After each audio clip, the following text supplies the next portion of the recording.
Bonjour et merci de nous retrouver pour cette émission où je rencontre des femmes et des hommes qui comptent dans le christianisme d'aujourd'hui.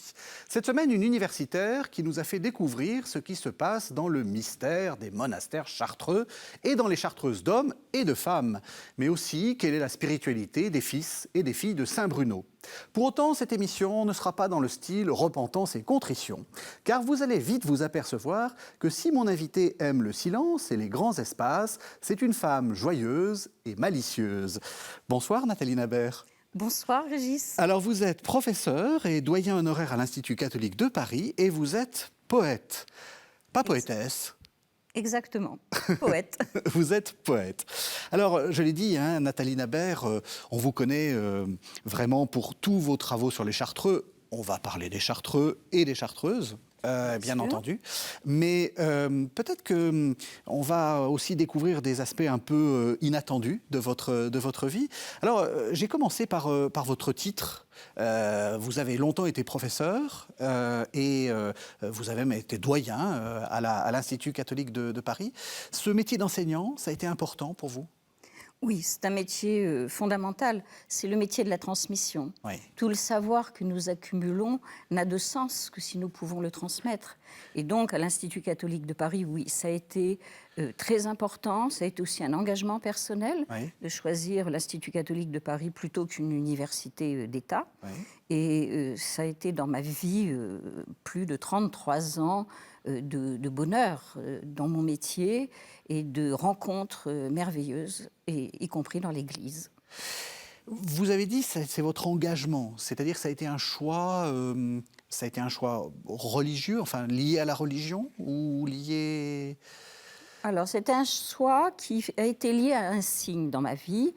J'ai été baptisée comme bien des personnes de ma génération, mais ma foi n'était pas une foi déclarée, ni ardente, ni réellement pratiquante, même si j'avais reçu le baptême, j'avais fait ma communion et je me suis mariée à l'église. Mais ce n'était pas une foi profonde d'expérience divine. Et il se trouve que j'ai fait cette expérience au cours d'une messe où j'étais tenue d'aller par amitié, et il s'agissait de l'élévation, où j'ai vraiment vécu une conversion intérieure, une inhabitation divine, tout ce qu'on a pu décrire d'une conversion. Et je finissais mes études, ma thèse, à la Sorbonne. Et à ce moment-là, mon patron de thèse m'a proposé quelques heures d'enseignement à la faculté des lettres. J'ai accepté au nom de ce qui venait de se passer dans ma vie, bien que je fus à l'époque extrêmement ignorante de ce qu'étaient les évangiles et la théologie. Et j'ai accepté, j'ai rencontré le doyen de l'époque, qui était le révérend père Yves Ledur, et l'enseignement était programmé. Et il m'a dit, vous n'avez pas le choix, vous enseignerez cela. Et ce choix était exceptionnel, puisqu'il s'agissait de l'introduction à la vie dévote de François de Sales. Quand même, je ne connaissais pas François de Sales, je peux le dire en toute simplicité. Ma culture chrétienne était très médiocre et j'ai beaucoup travaillé. Et là, j'ai rencontré un maître intérieur exceptionnel qui, en outre, avait l'avantage d'être mort, donc aucune interférence humaine. Oui, donc François de Sales, donc c'est cet apôtre voilà. du Chablais, hein, comme on dit, donc qui était évêque de Genève et puis qui s'est fait de la vie de prière au poussé hors de Suisse, enfin de l'actuelle Suisse, parce que les protestants étaient là. Et qu'est-ce que vous lui trouviez à François de Sales? Parce que on va arriver aux Chartreux, mais pourquoi François de Sales? Enfin, qu'est-ce que vous lui trouviez d'intéressant? D'abord, je n'ai rien trouvé à François de Sales puisque je ne le connaissais pas. Oui, c'est ça, oui. Donc, j'ai évidemment pris tous les ouvrages concernant François de Sales, dont le volume de la Pléiade, qui était préfacé par le père Ravier. Vous savez, Dieu tisse des fils qui nous échappent. Et donc, j'ai travaillé sur François de Sales et en lisant, puisqu'il s'agissait de l'introduction à la vie dévote, en lisant et en travaillant ce livre qui est fondamentalement littéraire, puisqu'il est destiné à Philotée, une dame du monde qui veut mener une vie chrétienne profonde et non en surface, il y a une attention à l'autre. Et François de Sales répond, j'allais dire, par anticipation à une phrase de Françoise Dolto, « Dieu n'impose rien, il appelle ». Et François de Sales, dans sa manière de conduire Philotée à une vie plus profonde de prière et de relation à Dieu, fait la même chose. Il appelle, il n'impose pas. Il y a ce respect de l'autre, il y a ce sens de la patience. Il n'y a pas de vie contemplative sans patience, de vie de prière sans patience et sans reconnaissance de notre faillibilité. Et François de Sales met tout ça avec un langage fleuri d'une simplicité exceptionnelle et d'une poétique magnifique. Il met tout ça à portée de tout le monde. Au fond, une vie de contemplation pour une femme du monde, sans rien imposer et avec un infini respect de ce qu'est l'autre dans ses capacités. Et François de Sales est un homme qui avait le sens du raccourci. Il disait dans ses écrits, il ne s'agit pas cette fois de l'introduction à la vie dévote, mais de son traité de l'amour de Dieu, il disait « Il n'est pas temps de discourir quand il convient de courir ». Et ça, c'est une définition du regard simple sur Dieu. Et vous me parlez des Chartreux, oui, c'est la même chose chez les Chartreux. Oui. Il n'est pas temps de discourir quand il convient de courir. Et ce n'est pas pour rien que François de Sales a été jusqu'à aujourd'hui, toujours, a été un des grands maîtres de formation des Chartreux, dont le maçon au XVIIe siècle a construit des ouvrages de spiritualité pour guider les novices hommes et femmes en utilisant simultanément l'introduction à la vie dévote et non pas le traité de l'amour de Dieu, car il s'agit de commençant, et l'imitation de Jésus-Christ. Donc, il y avait là un raccourci qui s'est tissé au fil des années entre ce que l'histoire m'a imposé d'enseigner un ouvrage que j'ignorais et qui correspondait à ce que je vivais à ce moment-là, c'est-à-dire cette expérience profonde et inaltérable de Dieu dans ma vie de femme mariée, de mère et de professeur. Ouais. Voilà, donc François de Sales a été dans mon parcours fondamental. Et c'est une des clés de mon amour aussi, de ma découverte des Chartreux, puisqu'il y a ce même simple aller vers Dieu. Justement, les Chartreux, comment vous y êtes venu? Vous êtes venu par François de Sales ou c'était déjà un amour bien ancien? Eh bien, pas du tout. Je ne connaissais pas les Chartreux. Je vous ai dit, je n'avais aucune culture chrétienne. Oui. J'ai quand même découvert les évangiles à 33 ans. Alors, je me suis rattrapée depuis. Oui, c'est le moins qu'on puisse dire. Je n'avais pas de culture chrétienne. Donc, les Chartreux étaient pour moi totalement inconnus au bataillon. Sauf que j'avais hérité d'une bibliothèque d'une tante qui, elle, avait une foi profonde.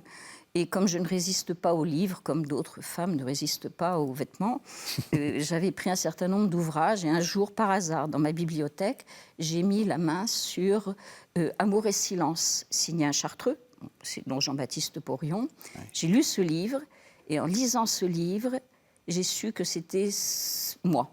C'était moi. Je vivais ma relation à Dieu telle qu'il la décrivait. Ouais. C'est lui qui écrit « Dieu est visible à l'œil nu, il n'y a que la nudité qui manque ». C'est magnifique. C'est magnifique. C'est magnifique. Et autre parole, il a écrit un certain nombre d'aphorismes que j'ai pu éditer, qui sont ceux-là chez Ad Solem.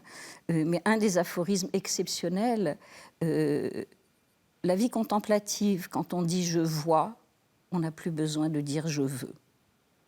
Et vous voyez, il y a dans cette aller simple, à la manière d'un François de Sales, quelque chose qui était de l'ordre de ma vie. Quand j'ai vécu cette conversion intérieure, je ne me suis pas posé de questions. Pourquoi moi? Pourquoi maintenant?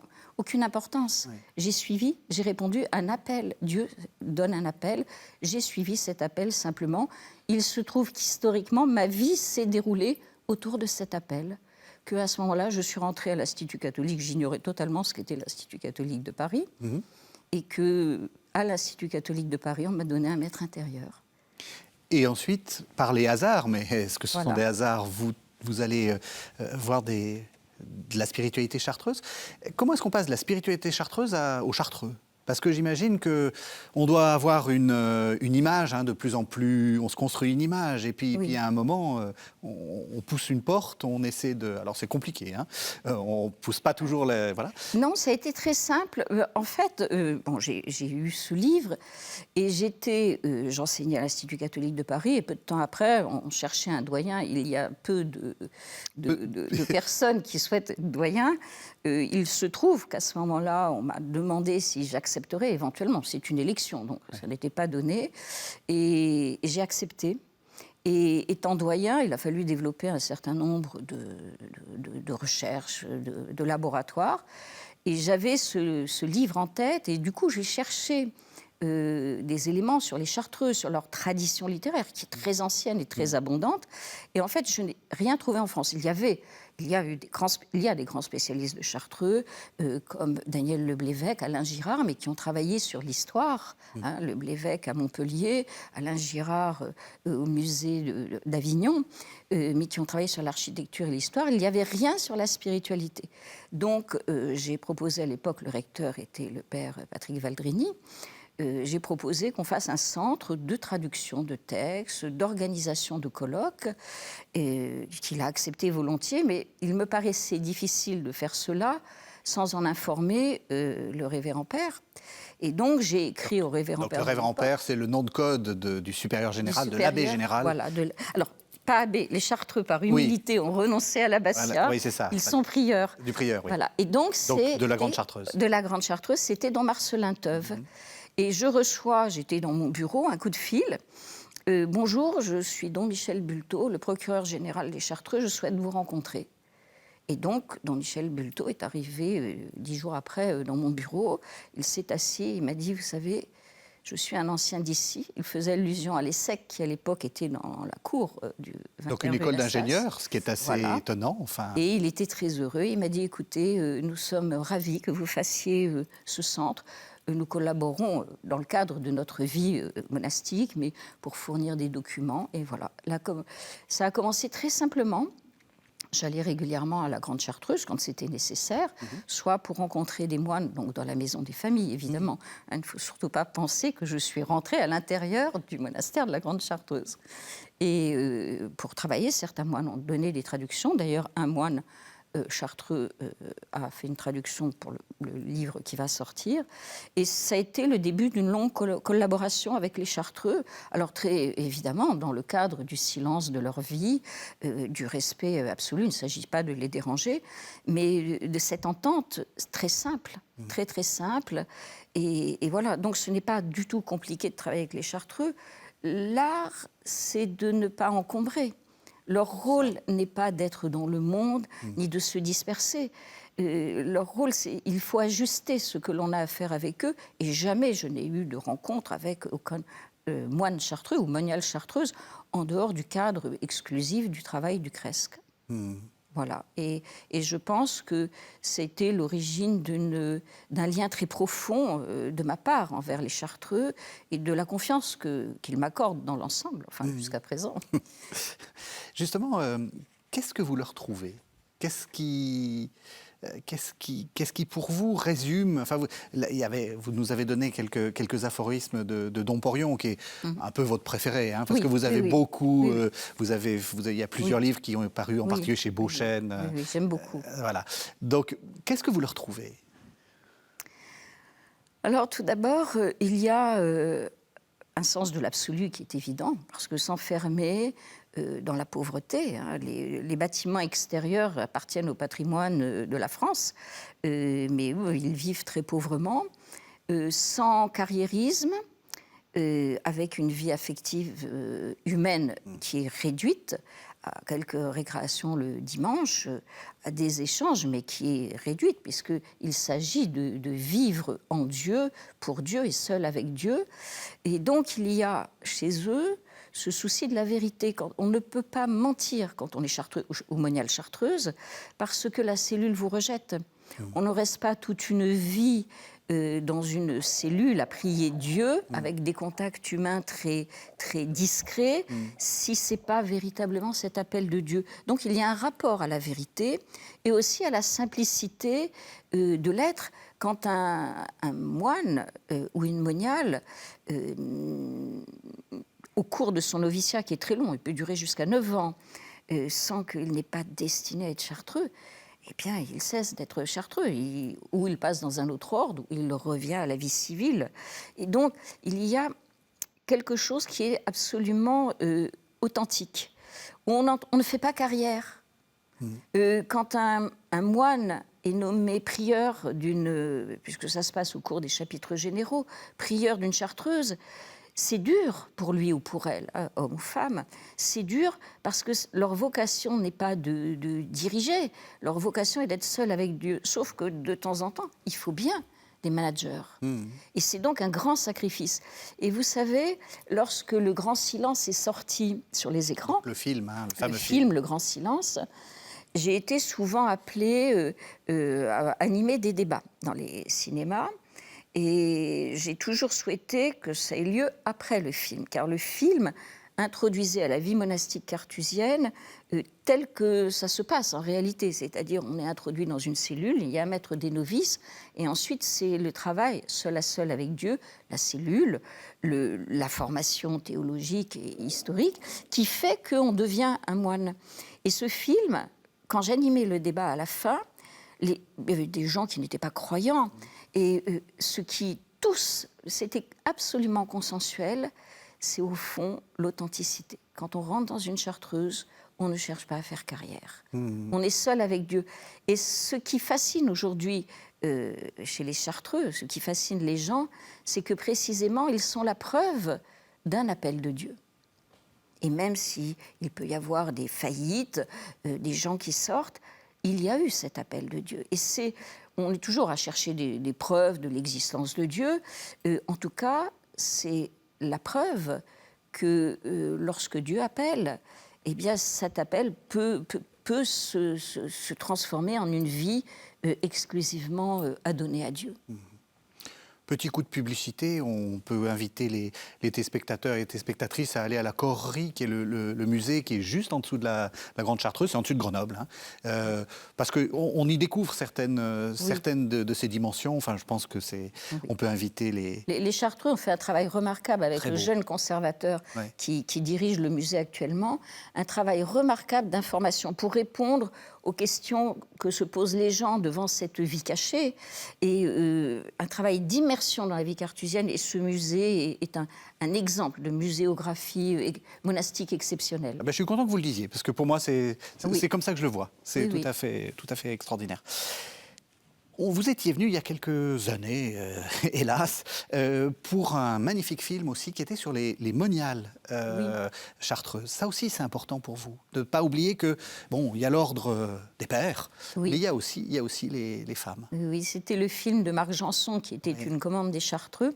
Alors effectivement, les moniales chartreuses existent depuis l'origine, c'est-à-dire elles sont apparues une quarantaine d'années après la fondation de la Grande Chartreuse, et elles ont eu un rôle très important à travers l'histoire des Chartreux, puisque elles ont fondé plusieurs maisons. Il y a de belles figures comme Béatrice d'Ornacieux et Marguerite Douin. Sainte-Roseline de Villeneuve, hein, dont on peut toujours observer le corps à Villeneuve. C'est ça. Non pas à Villeneuve des Avignons, Oh, peu importe, mais effectivement, c'est un corps, dans pour le tout Var. vous dire, ça m'avait beaucoup impressionné. J'ai vu ça un peu trop jeune, et effectivement, c'est un corps momifié, tout à fait étonnant. Et qui est une jolie figure. C'était une sainte aux roses. Elle pratiquait la charité avant d'intégrer la vie carthusienne. C'était une jeune fille issue de la noblesse. Et au lieu de sortir, elle pratiquait l'aumône auprès des gens. Et comme son père n'était pas très content de la voir faire ça, alors ses aumônes se transformaient en fleurs. Enfin, voilà. Mais oui, les moniales chartreuses ont une place très importante. Elles sont la discrétion absolue. Elles ont pâti de cette discrétion absolue parce que, ne cherchant pas à être vues, elles n'étaient pas vues. Et c'était un des souhaits de don Marcellin Teuve, dans l'esprit de son prédécesseur, de faire en sorte que les moniales chartreuses soient mieux connues, pour que, si des vocations se révèlent, les moniales sachent où s'adresser. Et moi, j'ai un souvenir, qui est ancien maintenant, d'une jeune femme qui avait été au courant, avait lu un article au moment de la fondation du CRESC. Et cet article, donc, que j'avais fait, je crois que c'était pour la France catholique, elle avait découvert les Chartreux, elle se sentait attirée. Mais elle ne savait pas qu'il existait des moniales.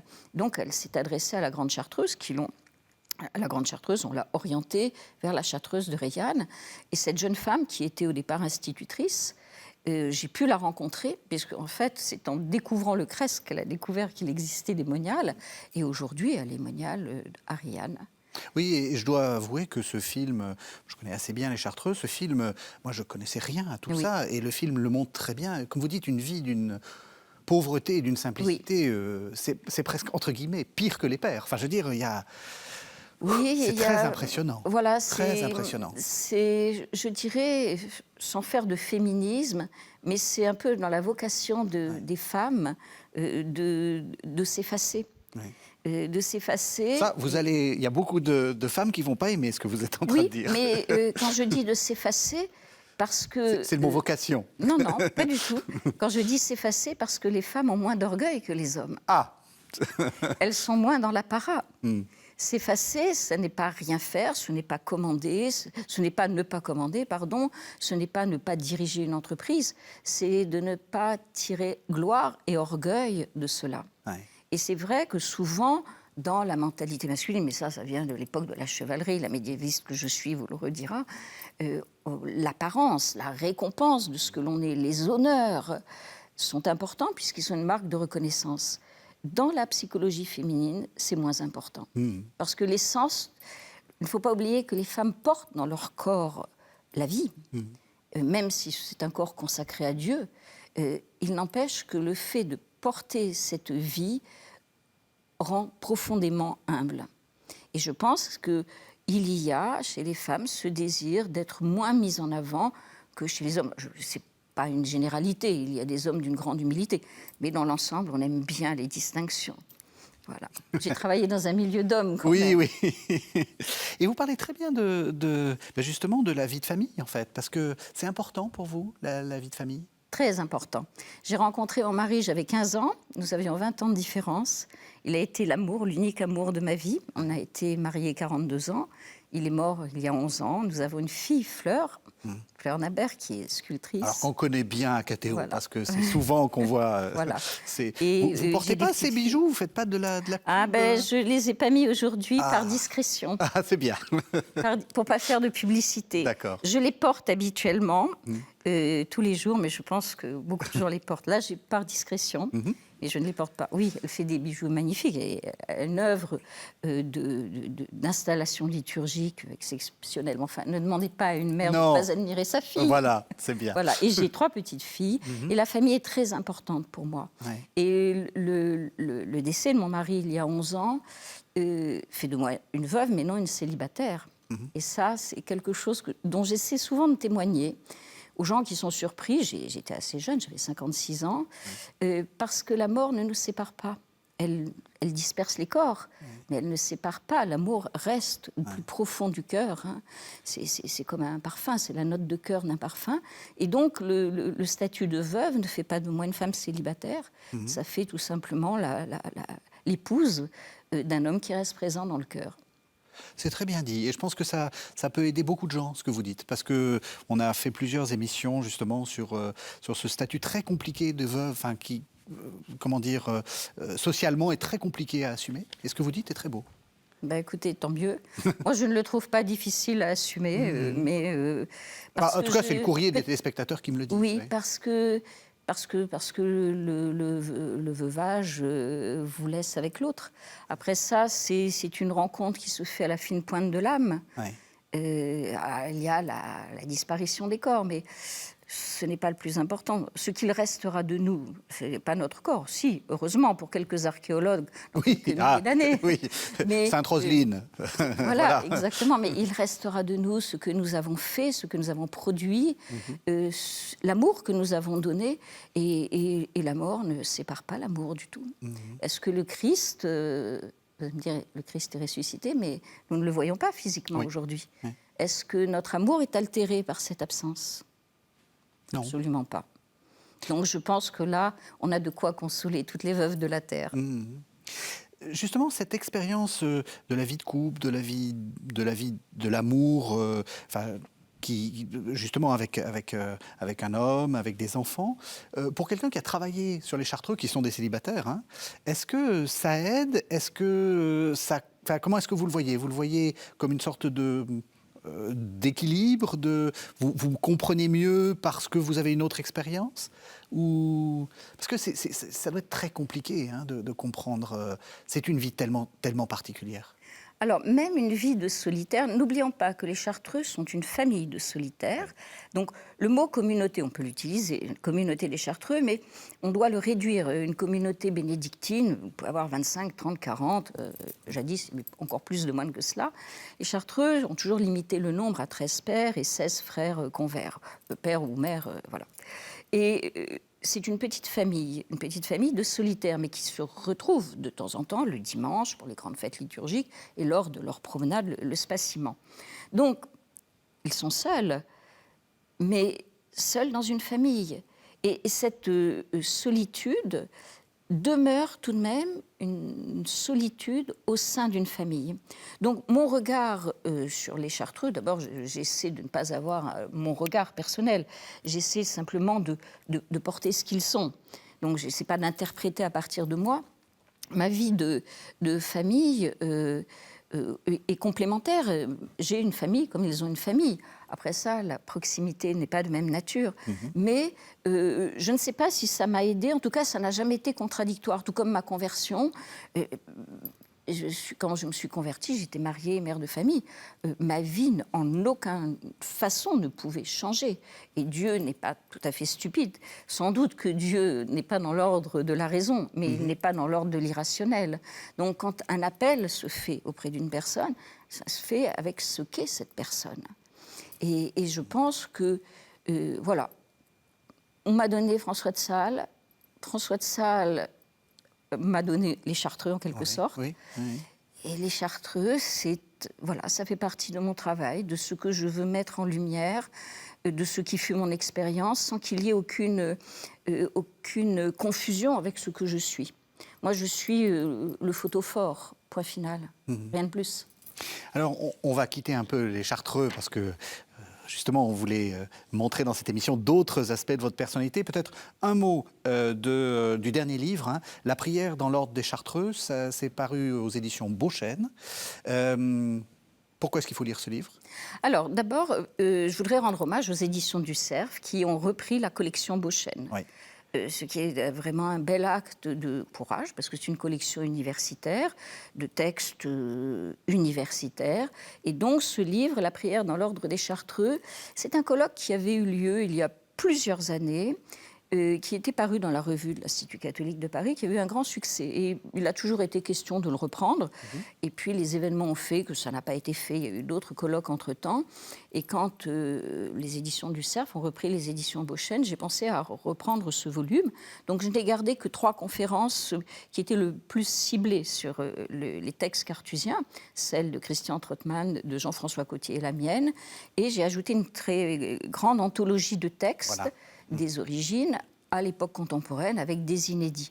Parce qu'il me paraissait important, et ce sont des textes théoriques. J'ai édité 2 anthologies de prières carthusiennes, mais ce sont des prières. Là, ce sont des textes théoriques des Chartreux eux-mêmes sur leur art de prier, sur la place de la prière dans la vie contemplative et méditative. Et donc, ça fait un gros volume, et un très beau volume, avec une étude très savante et philosophique de Christian Trottmann, une étude très marquée sur les psautiers de la Vierge, de Jean-François Cottier, et mon étude plus générale sur la prière brève.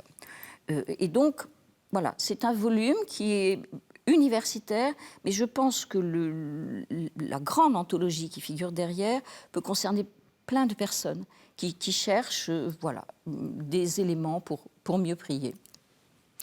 Alors, depuis le début de l'émission, je suis sûr que les téléspectateurs regardent vos mains, se disent « elle a des tatouages ». D'abord, elle a des bijoux un peu bizarres. Enfin, celui votre... Guy Gilbert. Oui, voilà. Et puis, non, puis je pensais à celui que vous portez en pendentif. Ils viennent d'où, ces tatouages? Ah, Alors, là, vous faites allusion à une autre partie de ma vie. Alors, Voilà. ces tatouages sont ma géographie d'aventurière. Alors voilà, on parle là, pour quelqu'un qui est spécialiste de gens qui ne sortent pas de leur monastère, vous sortez beaucoup de votre cabinet d'études. Voilà, alors vous avez le goût de la transition, bravo. Hein. Vous seriez un de mes étudiants, je vous féliciterai. Bah, écoutez, ça aurait été un Bravo. plaisir. Ça aurait été un plaisir. Non, alors en réalité, mon enfance, ça vient de mon enfance. Mes deux parents étaient militaires, donc moi je suis née à Madagascar, ma sœur en ce qui s'appelait l'Indochine à l'époque. J'étais un petit peu pendant la guerre d'Algérie avec mon père qui était en poste à Tlemcen. Et donc, mon enfance a été marquée par tous ces voyages. Ma mère était militaire, c'était une engagée volontaire en Indochine. Et tous ces voyages, j'ai connu que des malles, des cantines, des couvertures militaires. J'ai des souvenirs de jeep, du Luger que mon père portait aux côtés, puisque c'est une prise de guerre. Et donc, mon enfance a été voyageuse. J'ai toujours gardé ce goût-là. Je rêvais je rêvais d'être aventurière. Je suis de la génération qui rêvait devant Haroun Taziev, Paul-Émile Victor, Jean Mallory. Coustet et Jean Mallory. Mais Jean Mallory, c'est mon maître absolu. Les derniers rois de Tulé, hein, donc voilà, le grand, exactement, le grand livre Mallory sur, qui vient de nous quitter. Oui. Mais... Et donc, si vous voulez, j'ai toujours eu ce goût de l'aventure. Et je voulais être ethnologue dès l'âge de 13 ans. J'ai découvert Jacques Soustel à 13 ans dans une bibliothèque de quartier parce que c'était ses articles sur les Lacandons, les descendants des Maliens. Et puis je suis tombée amoureuse à 15 ans, ce n'était pas le même domaine d'existence. Et donc j'ai épousé une autre vie, mais j'ai toujours gardé ce goût de l'aventure. Du reste, le travail de médiéviste que j'ai fait et sur les Chartreux relève un peu d'une anthropologie spécialisée. Oui. Et quand mon mari est décédé, il fallait quand même survivre à cette absence terrible. Et là, j'ai décidé que je deviendrais l'ethnologue que je n'étais pas, et l'aventurière que je n'étais pas. Et donc, j'avais commencé un petit peu avant, mais j'ai commencé mes voyages d'aventure dans le désert. Donc, je suis très attachée au désert. Cette croix, c'est une croix Touareg qui est tatouée ici. Ce n'est pas n'importe quelle croix Touareg, c'est la 22e des croix Touareg. Elle est faite sur le modèle de la croix du Sud, mais c'est celle du leader Touareg Mano Dayak, qui au Niger a essayé de mener des négociations de paix pour que les Touaregs ne soient pas assimilés. Au Niger, au Mali, etc. Et il est décédé peu de temps, enfin quelques jours avant la signature d'un traité de paix pour que les Touaregs puissent circuler. Et cette croix Touareg a une importance pour moi sur l'identité Touareg. J'aime beaucoup les Touaregs, évidemment. Je suis allée à la Sécrème, et les Touaregs, grâce à Charles de Foucault, on a la poésie Touareg. Oui. C'est magnifique. Alors, il y a eu d'autres travaux depuis, comme Cajazu, etc. Mais cette poésie Touareg m'a toujours fait rêver. Et pour avoir vécu avec les Touaregs, là, je reviens de Djabaren. Dites-nous où c'est. Alors, Djabaren, c'est à une vingtaine de kilomètres de Djanet, donc qui est le cœur du désert saharien, algérien. Et Djabaren, c'est ce fameux endroit où vous avez les plus anciennes peintures rupestres de ce domaine-là. Ça a été longtemps fermé. Il y a eu des tentatives de pillage. Aujourd'hui, c'est vraiment protégé. J'y suis allée d'ailleurs dans un cadre protégé avec un archéologue et protégé par les Touaregs. Et j'ai eu la chance de rencontrer le petit-fils du premier Touareg qui avait conduit Lot sur ce site. Donc, si vous voulez, les Touaregs ont vraiment de l'espace dans ma vie, donc je porte leur croix. C'est aussi une croix. Hein. N'oublions pas que la croix Touareg est aussi une croix. Ouais. Donc je la porte et celle-ci a un sens précis. Je pense qu'il faut que les identités ethniques soient conservées. Alors ça vaut aussi pour les Groenlandais, les Inuits. Ouais. Les Inuits que Jean Mallory a tellement défendus. Ça vaut pour les Indiens d'Amérique, les Dakota, les Lakota d'Amérique. Voilà, je pense qu'il y a quelque chose d'important dans ces identités humaines, différentes de nous, mais que l'on rejoint profondément quand on se parle. Donc voilà, ça c'est ma croix Touareg. Et puis les tatouages, c'est les lieux que j'ai rencontrés. Donc ça c'est un signe, des Mayas anciens du 8e siècle qui désigne le cosmos. Mon rapport à l'univers. Ça, c'est le premier signe Etuapakei des îles Marquises qu'un jeune marquisien m'a tatoué, qui est l'harmonie avec l'univers. Ça, c'est évidemment la croix de la Libella. J'ai appris l'éthiopien ancien avec le pasteur Jacques-Noël Pérez, mon Oui. collègue à la Cato. Oui. Donc, Voilà. donc la libella en Éthiopie. Hein, Et je suis allée à la Libella. Ceci, c'est un petit masque qui date de 4000 ans, qui est la première représentation humaine des Inuits. De l'époque du Dorset, et c'est un petit masque en ivoire. Donc on a une première représentation humaine, et ceci, c'est le glyphe de voilier sur lequel je m'embarque régulièrement, un ketch de 20 mètres, conduit par un jeune skipper. Le ketch s'appelle l'Aztec Lady, et ceci, c'est le glyphe qui représente, dans le calendrier aztèque, l'aigle royal, donc symbole de force, de puissance, sur ce navire où j'embarque, effectivement, en Arctique, au Groenland, au Spitzberg, et que j'aime beaucoup. Qu'est-ce que vous y trouvez là-bas? Parce que là, à la limite, on comprend les Touaregs, les Mayas, Mallory, Soustel, etc. Donc on est dans un monde finalement où il y a des signes à décrypter. Là, il n'y a plus de signes. Vous êtes face à la nature? Alors, il y a deux choses. D'abord, c'est un ketch de 20 mètres, donc nous sommes au maximum 13 personnes dessus, des coéquipiers, et il y a 3 marins professionnels. Je ne suis pas du tout quelqu'un habitué à la navigation à voile, donc j'apprends un peu, je fais quelques petites choses. Mais il y a d'abord une vie sur un bateau. Et là, première chose, c'est l'apprentissage du respect de l'autre. Sur un voilier, Oui. on a des quarts, on a des postes. Et puis on ne peut pas pousser les gens à la mer. Exactement, on a des postes, on fait la cuisine, on fait le nettoyage, on fait les quarts de nuit. Et alors ces quarts de nuit, on les fait à 2 ou 3, ils peuvent durer 2 heures, 3 heures. Ils changent, donc ça peut être le quart d'1 heure du matin. Et qu'y a-t-il dans un quart? La contemplation de la mer. Il y a un absolu. Et tous les gens qui embarquent sur ces voiliers sont des gens qui aiment cette contemplation de l'absolu. Ce ne sont pas du tout forcément des croyants. Je rencontre rarement des croyants, il y en a quelques-uns, mais rarement. Mais l'absolu, c'est ce rapport à l'univers qui faisait dire, vous savez, il y a une phrase du philosophe Rumi qui dit « Tu n'es pas une goutte d'eau, tu es l'océan dans une goutte d'eau ». Donc Rumi, le fondateur des derviches tourneurs. Des derviches tourneurs, voilà, Konya. Exactement. Eh bien, c'est la même chose. Lorsque l'on est en mer, sur un voilier, s'il y a une aurore boréale, on est très heureux, mais s'il y a une tempête, on n'est rien. On n'est rien s'il y a une tempête. Vous avez une vague scélérate et vous risquez de tomber à l'eau. Et là, il y a tout le savoir-faire du skipper, tout le savoir-faire de l'équipage et la patience des uns envers les autres et la confiance dans le bateau. Et là, on éprouve vraiment le sentiment que nous sommes peu de choses et que ce peu de choses que nous sommes a un vrai vécu si nous sommes là les uns pour nous appuyer les uns contre les autres et nous soutenir.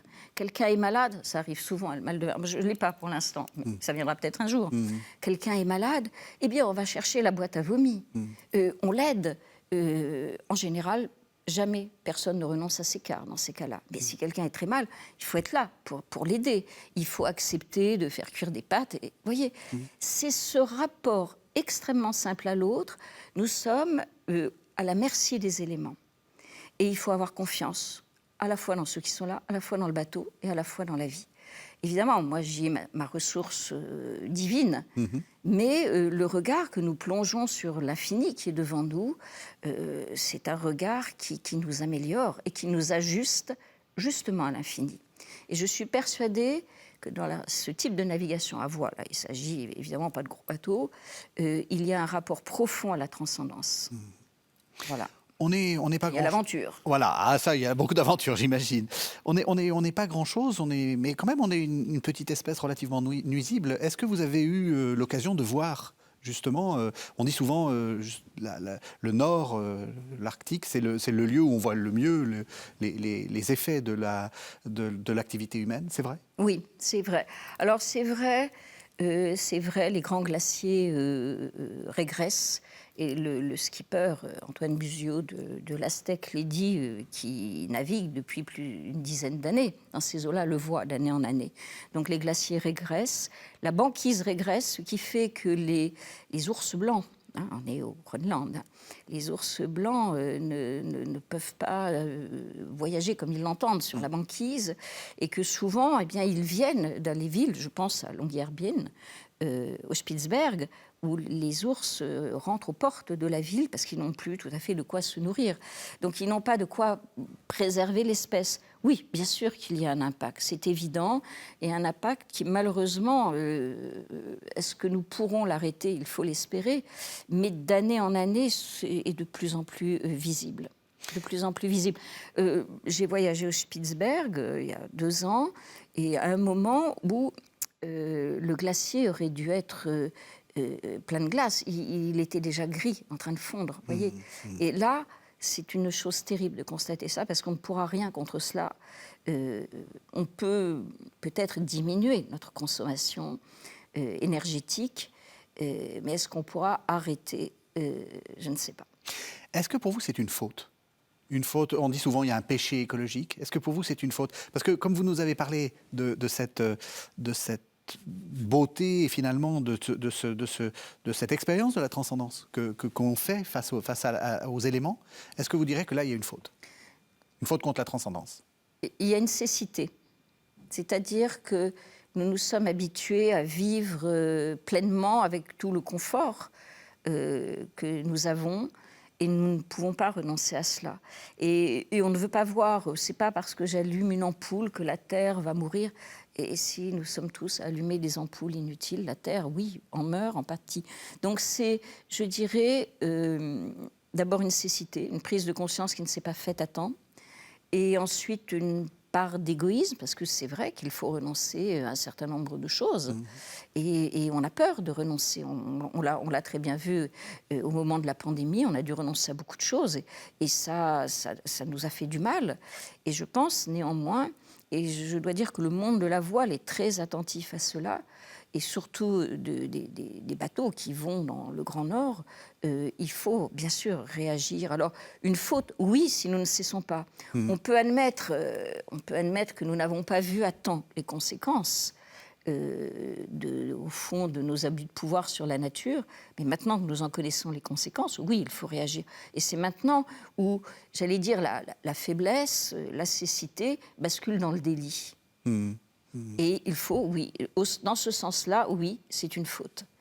C'est une faute et il faudra stopper, ça ne sera pas simple. Mais en attendant, le mouvement est en marche et c'est visible sur les terres froides. Dernier aspect de votre vie, on arrive petit à petit à la fin de cette émission. Ce livre, Mémoire de terre, donc un livre de poésie. Alors là aussi, c'est un joli éditeur. Enfin, Ad-Solem, Oui. c'est un éditeur. Vous avez rendu hommage au cerf et à Beauchesne. Je crois qu'il est temps de rendre hommage aussi à Ad-Solem. Absolument. Ad-Solem, c'est un magnifique éditeur. Le premier livre que j'ai édité chez Ad-Solem, c'est Liturgie intérieure, qui a eu le prix des écrivains croyants en 2005. Et c'est un éditeur qui fait avec cœur ses ouvrages parce qu'ils sont beaux. Et il y a beaucoup de textes de très grande qualité. Il a réédité les textes de Charles Journet, il a réédité les textes de spiritualité cartésienne ou solitaire. Et sa femme, donc Isabelle Solari, a ouvert... Oui, parce que le patron s'appelle Grégory Solari. Le patron, c'est Grégory. Tout le monde le connaît bien parce qu'il a édité de la théologie, de la philosophie. On l'a vu plusieurs fois ici Grégory, à Cateau. Mais Isabelle a eu cette idée de fonder cette collection de poésie, ce qui est un immense courage, parce qu'il n'y a pas un grand lectorat de poésie en France. Il y a des pays où la poésie vient naturellement. En Islande, par exemple, enfin tout le monde est écrivain en Islande, mais en Islande, on s'exprime naturellement en poésie. Et c'est un très beau courage que d'éditer les recueils. Et j'ai eu un très bel éditeur au début, parce que j'écris depuis l'âge de 15 ans. Et j'ai eu la chance de rencontrer René Char, qui m'a beaucoup encouragée, et Philippe Soupeau. Mais René Char a été une de mes grandes rencontres de ma vie. Et donc... j'ai eu un bel éditeur, Max Pons, qui éditait une revue que les amateurs de poésie connaissent, La Barbacane, qui était un ouvrage de bibliophilie. Et sur le marché de la poésie, il était là tous les ans. Le marché de la poésie qui, aujourd'hui, porte les poètes et les éditeurs de poésie. Oui, c'est important d'y aller. Il faut le dire haut et clair. Oui, oui. Ah oui, sans le marché de la poésie, sans ces petits... en termes quantitatifs, éditeurs de poésie n'auraient pas d'apparence, enfin, de visibilité dans le monde éditorial. Or, ce sont des éditeurs fondamentaux parce qu'eux débusquent les poètes contemporains. Et après ça, les grands éditeurs les reprennent quand ils ont déjà fait un parcours poétique. C'est ça. Et donc, Isabelle Solari, avec cette collection qui est très belle, éditée Gérard Beauchelier, Gilles Baudry, eh bien, je tiens à rendre hommage, oui, absolument, parce que c'est à fond perdu, mais c'est pour l'amour de l'art. Voilà. Alors, c'est mon éditeur préféré pour la poésie. Pourquoi est-ce que vous écrivez de la poésie? Alors ça, c'est un souffle naturel. Oui. La poésie, on a l'esprit mathématique, on a l'esprit poétique. Et la poésie, c'est aller à l'essence des choses, vers l'essence de l'invisible. Moi, la poésie, lors de mes voyages, ma plupart de recueils de poésie sont mes notes de voyage. Je peux exprimer dans un carnet de voyage des choses rationnelles, ce qui a été vu, observé, mais ce qui me vient immédiatement, c'est le texte poétique. C'est-à-dire ce regard que l'on porte sur le monde, qui par les mots achève, car au départ, le monde est silencieux. S'il n'y avait pas la parole, le monde est achevé par la parole. Mais la poésie fait plus qu'achever le monde par la parole, parce qu'elle a une parole qui construit une chimie particulière qui fait qu'au lieu de l'achever, elle le recrée différemment. Et ma poésie, c'est ma recréation du monde. C'est comme ça que j'entends la poésie, c'est mon souffle naturel. Peut-être que le dernier texte que j'écrirai dans ma vie sera un poème. Et pas quelque chose sur les Chartreux? Pas forcément, mais les Chartreux ne sont pas insensibles à la poésie. Ah ben non. Ce qui me frappe dans ce recueil, c'est très bref. Vous êtes là aussi peut-être un voyage au Japon. On a l'impression qu'il y a presque, l'art du haïku, oui, quelque chose autour du haïku. Il faut que ça soit bref, la poésie. Il faut pas que ça soit la légende des siècles. Eh bien, pas du tout, parce que ma poésie n'a pas toujours été brève. Il y a eu des grands textes sanctuaires, c'est des longs textes. Elle est devenue brève, comment dire, avec l'âge. On se rend compte que on a trop de mots, on utilise trop de paroles, on parle trop, et il vaut mieux aller à l'essentiel. Alors la forme courte permet de dessiner un trait essentiel. C'est le principe du haïku. D'ailleurs, ce n'est pas pour rien qu'il y a des sociétés de haïkistes aujourd'hui, qui est aussi un mode de philosophie. Alors, je ne suis pas plus intéressée que cela par le haïku, qui est magnifique, mais je m'intéresse aussi aux aphorismes, les oracles de Delphes, l'écriture charesque est une écriture aphoristique. Ouais. Donc, ma poésie, avec le temps, s'est raccourcie pour à la fois se délier, devenir plus simple qu'elle ne l'était, et plus accessible, et puis noter comme un dessin, un trait de ce qui passe. Voilà. C'est ça, c'est l'idée d'aller au-delà c'est ce que dit René Char, hein, aller au-delà des apparences. Enfin, au-delà des apparences. C'est ça. Aller au-delà des apparences, recréer ces apparences avec, pour le coup, là, l'élément humain intervient. Il n'y a pas un langage poétique, il y a autant de langage poétique qu'il y a de poètes. Et là, ce qui me vient, c'est ce qui passe à travers moi, ce que moi je ressens. Donc on est forcément derrière son poème. Et c'est bien pour ça que c'est terriblement difficile de traduire en langue étrangère un poème. C'est ça, oui. Parce qu'il y a ce qu'on appelle le génie de la langue ou de l'intuition, qui n'est pas forcément entre les mains du traducteur. Et les très grands traducteurs de poésie sont des traducteurs qui eux-mêmes sont un peu poètes. Je pense au travail de traduction qu'a pu faire Jean-Yves Masson, par exemple, qui est aussi un poète. Et voilà. Et je pense que la poésie, oui, c'est un souffle naturel, comme d'autres sont gymnastes, peintres, voilà.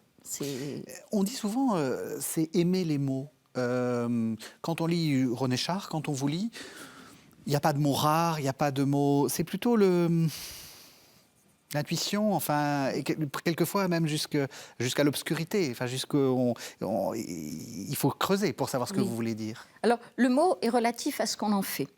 Il y a le mot qui désigne, qui nomme, et puis il y a le mot qui, au-delà de la nomination, fait être quelque chose. Ouais. Et va à l'essence de l'existence. Alors, ce n'est pas pour rien que les grands mythes, tous les mythes de l'humanité sont des mythes de la parole et de la parole poétique. Et je pense notamment au mythe d'Ogon. Dans les mythes d'Ogon, il est dit, qui a été analysé par Marcel Griaule, il est dit dans les entretiens avec un vieux chasseur dogon aveugle, il est dit que le monde est silencieux et muet au départ, et que la parole naît et va faire être, mais elle naît dans le sexe de la femme qui va mettre au monde, et qu'à ce moment-là, elle va aller achever le monde. Et tous ces grands mythes de l'humanité sont tous plus ou moins métaphoriques. Alors, on peut prendre les mythes aztèques, les mythes mayas. Ils sont plus ou moins métaphoriques, c'est-à-dire ils recourent à ce langage qui est un langage que l'on appelle oblique en rhétorique, c'est-à-dire un langage qui ne dit pas directement, qui dit par la traverse, pour arriver à une verticalité du sens. C'est-à-dire l'apparence est transformée en quelque chose d'autre. Est transformé en quelque chose d'autre, et c'est un travail de parfumeur en quelque sorte, qui utilise des essences de fleurs, de bois, de mousse, pour faire autre chose qui n'existait pas. C'est de même nature. On sent que ce que vous cherchez à dire, c'est ma dernière question, c'est le mystère en fait. Enfin, on a l'impression, vous faites appel à l'olfaction, vous faites appel à Dom Porion, etc. C'est ça le... Bien sûr. Pas ou peut-être pas le mystère, l'indicible. Mais les deux, le mystère et l'indicible, sont intéressants. Imaginez une vie qui ne s'arrêterait qu'à elle-même. C'est terriblement triste. Très ennuyeux. C'est très ennuyeux, et puis ça nous enferme, ça nous rend prisonniers. Le sens de la transcendance, du mystère, que cette transcendance soit celle des religions monothéistes, ou que ce soit la transcendance des religions qui ne sont pas monothéistes, qu'on appelait jadis païennes, peu importe. C'est la verticalité. L'homme est dans un axe vertical. Et cette verticalité permet de dépasser la finitude de la mort. Sans cela, nous sommes prisonniers de ce que nous sommes. Et cette verticalité, eh bien, c'est peut-être le sens profond de l'homme, c'est le sens de sa quête, et c'est aussi ce qui lui donne sa valeur. Sa valeur profonde, c'est qu'il ne s'arrête pas à lui-même. Merci beaucoup. Merci beaucoup, Nathalie Nabert. Donc, je rappelle les 2 livres dont on a parlé, mais il y en a énormément d'autres, mais c'est les 2 derniers. Hein. La prière dans l'ordre des Chartreux, c'est aux éditions Beauchesne. Et puis, Mémoire de terre, poésie, aux éditions Ad-Solem. Merci beaucoup. Merci à vous. Merci de nous avoir suivis. Vous savez que vous pouvez retrouver cette émission sur le site internet de la chaîne, www.ktotv.com. Et on se retrouve la semaine prochaine.